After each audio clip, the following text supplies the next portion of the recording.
Okay, so this is interesting. I can talk about the U.S. Pentagon slash federal agent house.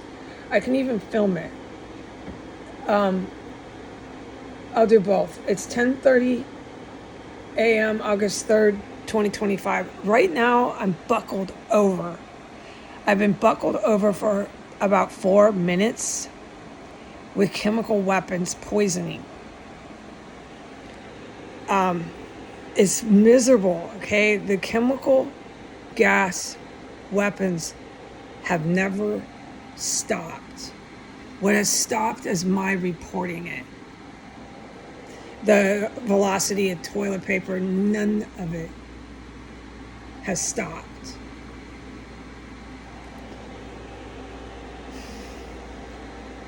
Okay, they stockpile chemical weapons on S Street.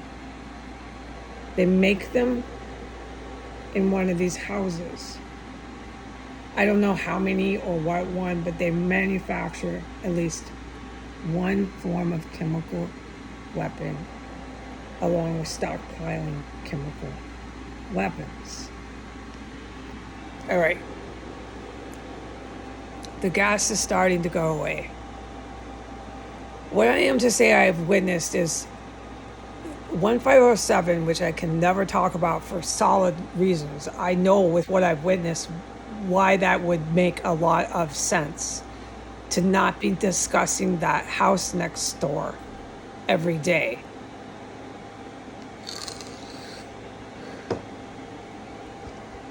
They're still coming out from that house, different people. You don't recognize one of them. It's always a different person, man or woman.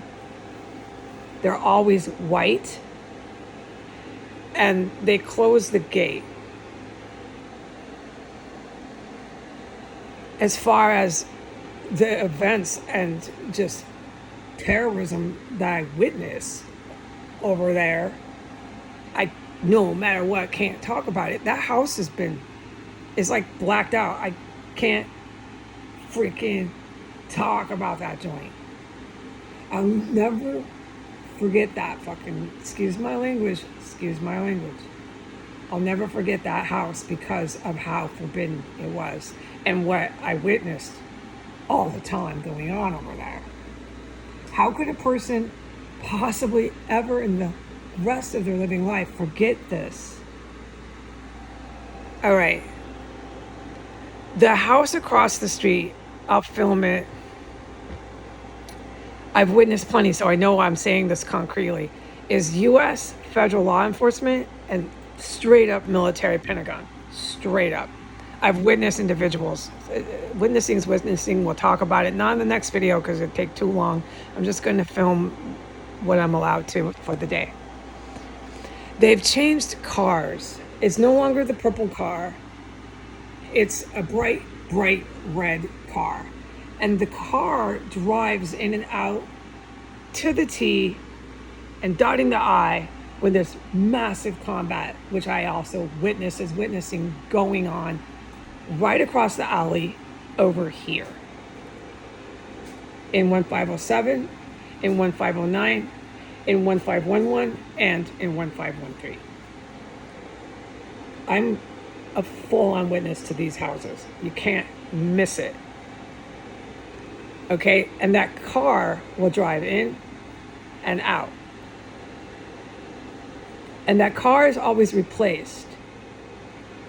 It's white people with a minivan or a light blue truck that has a hatchback over it. The truck is a military man. He's all the way a modern looking Nazi, but he's with the Trump crowd. He's not a real threat.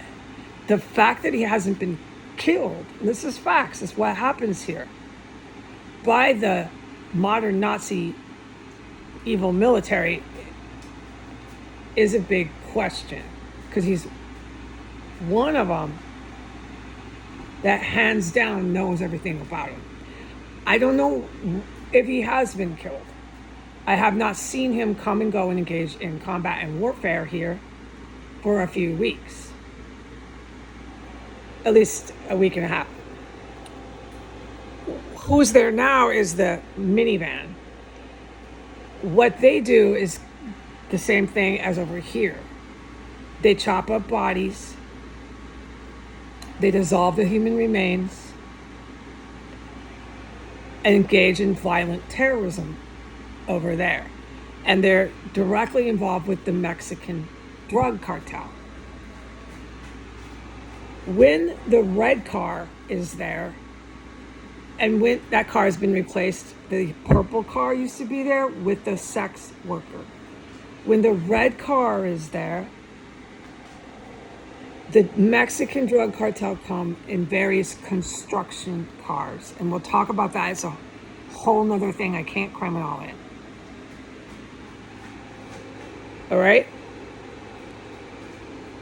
When the blue minivan is there, the Mexican drug cartel comes the very next day, protocol, in construction trucks.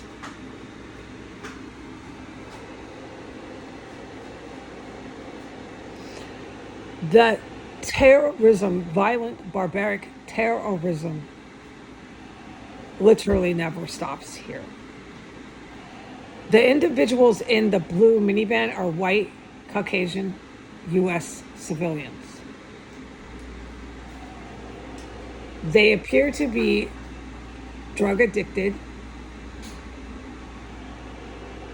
and they're like the other white civilians I have seen here that you don't pray for. They're too sick. They're involved with too many barbaric, violent crimes, such as chopping up bodies, using chemical dissolvent on the remains, ingesting and eating human remains, so on and so forth, to stop and pray for them. There is a point where a person cannot be saved. And they have quite a few of these U.S. citizens who are white, who are visibly drug addicted, that come and pretend to clean and do maid service. They stay overnight and then they leave. It's exactly what I have been allowed to report with 1513 when the few times I was. It's always a minivan or a van. They're heavily drug addicted, they're white, they stay overnight, and then they leave. They engage in the most horrendous acts of violence, and they will cut up the body of a child. Do you remember, I'm a witness to a 7-year-old. I saw her. She was outside the front of the house. She was 7 or 8. She was killed in the property of 1517, right around there. The military knows exactly what house. But 1513 chopped her up. This was about a year and a half ago. They'll chop up anyone. Those people you don't stop and pray for, I know, I speak from experience. They have to be killed, okay? They absolutely have to be executed. People like that get the electric chair. Does this make sense to the United States, or are we so far gone that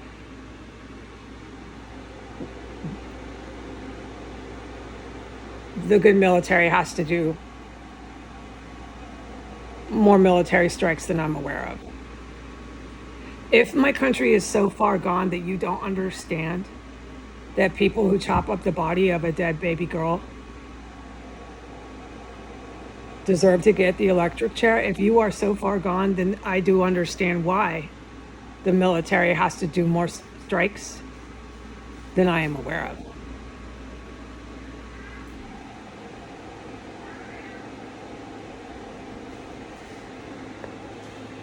I cannot have people like that in my country that wonder if this is up for debate. You do not chop up the dead body of a child.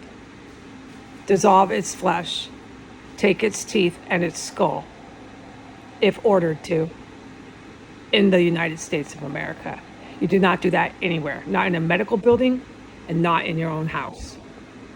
And if my United States citizens do not understand that someone like that gets the electric chair, then I understand why.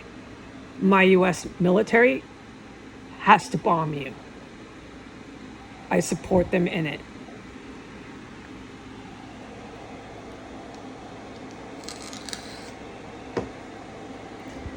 These kind of individuals I am describing now are going in and out of the US slash federal officer slash Pentagon House next door. This terrorism has yet to ever stop.